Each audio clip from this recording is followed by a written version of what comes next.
looked at me and said, let's never grow up. I told you, honey, all I wanna do is stay up with you. We'll run away and find a place of our own. Follow the coast on down to Mexico, into the blue. So if you wanna go sometime, just say you'll keep me at your side. Italia. Ah, l'Italie. L'Italie et ses vedettes. L'Italie a beaucoup de vedettes. Les cépages autochtones italiens, c'est vraiment des stars. C'est vraiment des stars. Quand on dit cépage autochtone, ça veut dire, vous le savez sûrement, ça veut dire qui est originaire du terroir, de son terroir, qui est originaire de son pays. C'est ça que ça veut dire, les fameux cépages autochtones. Les principaux italiens, dans le blanc, on le connaît très bien, ce cépage autochtone-là. Le Trebbiano, qu'il soit vénitien ou qu'il soit toscan, il est rarement vinifié seul, mais c'est un blanc citronné qui apporte beaucoup de fraîcheur, le Trebbiano. Le Vermentino, lui, c'est très aromatique, le Vermentino. On va le dire, il est assez intense, en rouge. Mais là, en rouge, le bébé sicilien, le Nero d'Avola, très riche, très alcoolisé, très tannique. Il y a une palette là, de goûts très diversifiés. Souvent, on touche au tabac. On va toucher on va à des endroits vraiment spéciaux avec le bébé sicilien, le Nero d'Avola. Le Nebbiolo, là on est dans le Piémont. Le Nebbiolo, c'est puissance, c'est du jus astringent. Ça peut faire des vins éternels. C'est incroyable. Le Nebbiolo, c'est beaucoup de vins de garde sont en Nebbiolo. Le Barbera, c'est un rouge foncé, mais des tanins légers.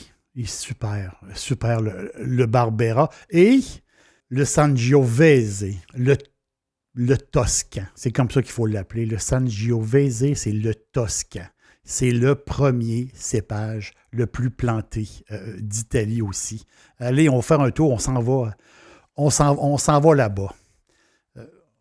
On arrive à Firenze, on arrive à Florence. Florence, c'est le berceau de la Renaissance italienne. Firenze, fondée avant Jésus-Christ, mais c'est au 12e siècle que la ville commence vraiment à rayonner et à se faire connaître. Justement, au 12e siècle, c'est là qu'il y a eu la construction de la cathédrale.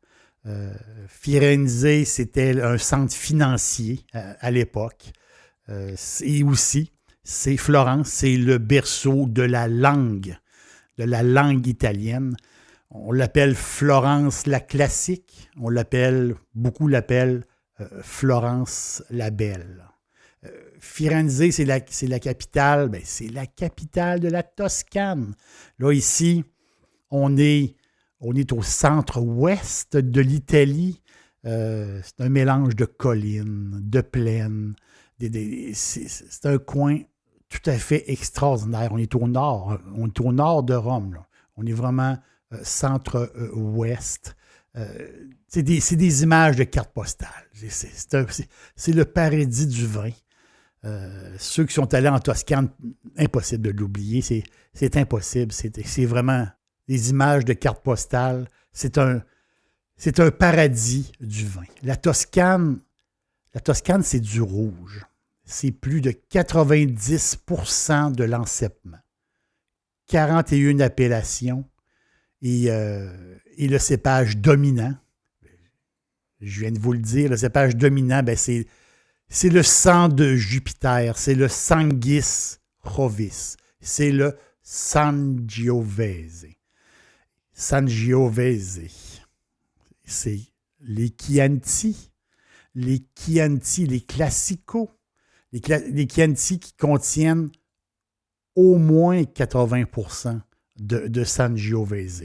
Les Brunello, c'est la zone un peu plus aride de la Toscane, où les sols ils ont une grande concentration de calcaire. Ça fait exploser le potentiel du sang de Jupiter.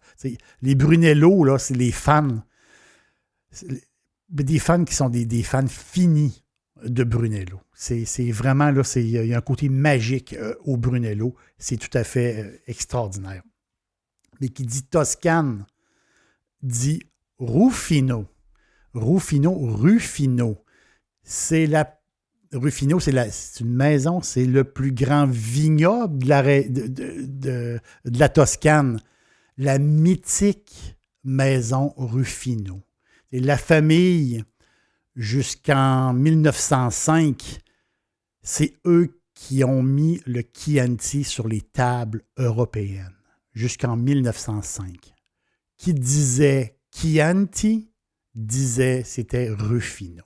C'est cette famille-là vraiment qui ont fait connaître vraiment le Chianti. Plus tard, par amitié, une autre grande famille italienne, Folonari, qui ont pris la relève de la famille Rufino. Aujourd'hui, Rufino appartient à Constellation, la grande firme de vins et spiritueux. Et Constellation a amené Rufino encore plus loin, sur toutes les tables du monde entier. À tous les endroits qui vendent du vin, on peut trouver du Rufino. Le grand classique de la maison, le Chianti Rufino. Ça, c'est le régulier, le classique. C'est un beau rubis brillant. Ce qui est le fun aussi du Chianti Rufino, c'est qu'il est offert en demi-bouteille. Des fois, ça peut être pratique. Quand on est seul, des fois, une demi-bouteille, c'est bien le fun. Donc, c'est des cerises douces, une petite pincée d'épices. C'est un super beau passe-partout à prix, vraiment à prix d'amis. C'est super le fun. L'autre, élaboré depuis 100 ans, le superbe Rufino Riserva Ducale. Oh boy, là on tombe. Là, on tombe dans quelque chose de très, très bien.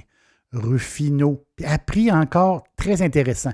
Rufino Riserva Ducale. Là, on est plus cerise confite. Un petit côté fraise. Un vin bien équilibré. Bien équilibré en bois, en fruits.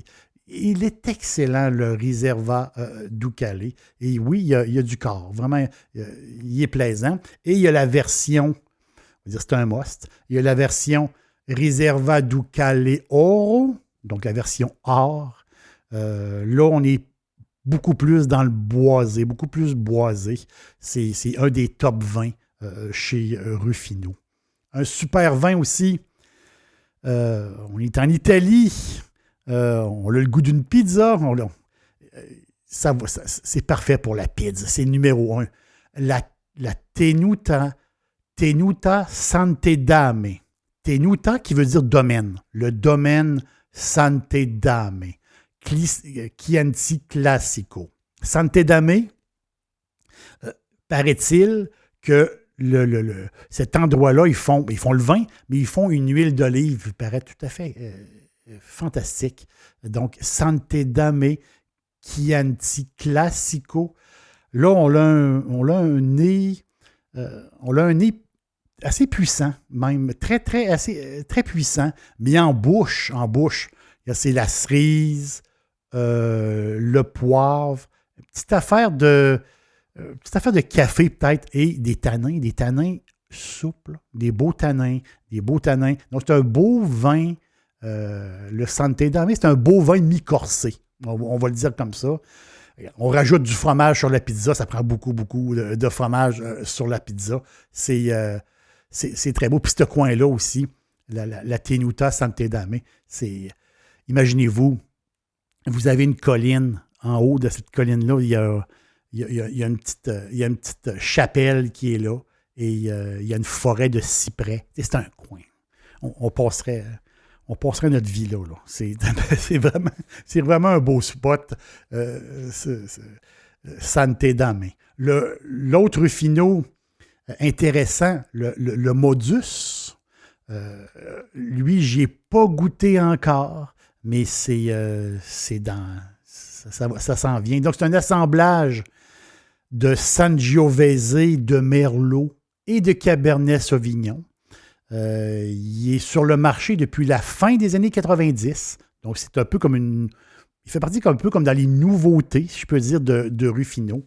Lui, il attire vraiment les fervents de vin corsé. James Suckling dit du vin du Modus. Il dit que lui il l'appelle le full body. Donc, vraiment là, riche, balsamique, des herbes aussi. Donc, ça peut plaire beaucoup aux amateurs de vin corsé qui est full. Je le mets sur ma liste d'achat et un jour, le Modus va être dans mon verre. Ça c'est certain. On aime la bouffe classique à l'italienne. Avec ces vins-là, ça prend de la bouffe à l'italienne. Moi, j'aime beaucoup cuisiner les escalopes de veau. L'escalope qui soit milanaise ou style un peu parmigiana. Donc, on a des belles escalopes. Là. On se gâte, on a des belles escalopes et là, on va les enfariner. Ensuite, on les passe dans l'œuf battu et dans une belle chapelure, la plus fine possible. Et là, on va poêler au beurre, à l'huile d'olive. On va poêler les escalopes. Ils viennent un peu toastés, là. Et après ça, on va par-dessus, là, on va y mettre peut-être juste un petit peu de, comment dire, un petit peu de fromage, un petit peu de sauce tomate juste sur le dessus, pas trop, là, pour goûter le veau. Le veau et la panure ensemble, c'est très italien. Du veau pané, là, ça, c'est très, très italien. Donc, on sert ça qu'une petite salade verte, là, c'est le paradis sur Terre. Puis pour accompagner ça, une escalope comme ça, pourquoi pas un autre vin de Rufino que j'ai goûté, que j'ai adoré, l'Asiano. Asiano, Chianti Rufino Asiano. C'est un super Chianti, intense, rubis raide, là, 80% Sangiovese. Les tanins sont doux, puis il y a une longueur, puis il y a un goût de pruneau aussi, épicé. Excellent Chianti, vraiment. Donc, ils ont dégradé l'acide malique en acide lactique. Ils appellent ça la fermentation malolactique. Et cette dégradation-là de l'acide malique, c'est une technique, c'est un peu comme de la chimie, si je peux dire. Bien, dans notre bouche, mais ça passe super bien. Ça va adoucir justement les tanins. Ça va baisser un peu l'acidité. Donc, ça apporte une belle rondeur. Bravo, Rufino. Bravo, j'adore l'Asiano. J'ai vraiment aimé. Peut-être un petit peu difficile à trouver, l'Asiano. C'est un bon Chianti à bon prix. Puis souvent, quand on l'a sous les yeux, il faut en acheter une bouteille ou deux parce que il part toujours très, très vite. L'Asiano, aussitôt qu'il y en a sur les tablettes, il part vite. Il y a du monde qui l'ont détecté et qui l'adore. Chez Rufino, le winemaker en chef, il s'appelle Gabriele. Gabriele est arrivé chez Rufino en 1997. Il était très jeune. Il sortait de l'université. C'est incroyable. Un jeune. Et il a postulé chez Rufino, un peu partout, et il a été choisi. Imaginez-vous, lui, il est un peu stressé de ça parce qu'il rentre dans une grande maison historique. En discutant justement avec son prédécesseur, il s'est fait dire, il y a une discussion entre la personne qui part et la personne qui arrive, parce qu'on a beaucoup de poids sur nos épaules quand on est un winemaker. Il s'est fait dire une chose très, très simple. C'est un conseil très simple. Il dit, rappelle-toi toujours, Ruffino, c'est un style. Ruffino, c'est toscan. Il ne faut jamais que tu oublies que Ruffino, c'est toscan. C'est ce qui s'est fait dire. Donc, il faut faire confiance à cette grande maison-là, à Ruffino. Donc, le Chianti Classico, le Reserva Ducale, le Sante Dame, Modus, Asiano. Vous allez... on ne peut pas se tromper. C'est super bon. Ça goûte l'Italie avec une escalope, une pizza. C'est trippant. C'est vraiment trippant. Pizza, beaucoup de fromage. Moi, j'adore quand il y a beaucoup de fromage sur une pizza avec un Chianti. J'adore ça. Et si vous avez quelque chose à fêter avec votre amour, si vous avez quelque chose vraiment, vous voulez vous gâter à deux, c'est possible chez Ruffino. Ruffino offre le Tenuta, le domaine, offre le Tenuta Grepone Masi.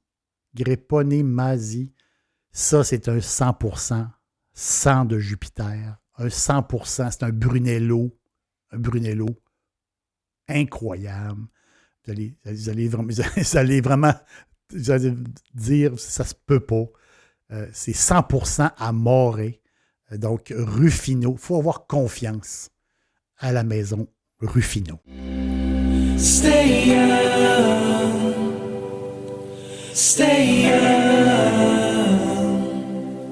with you, stay young. On voyage dans les yeux de la personne qu'on aime. On prend un bon verre de vin. On s'imagine en Toscane. Bon voyage.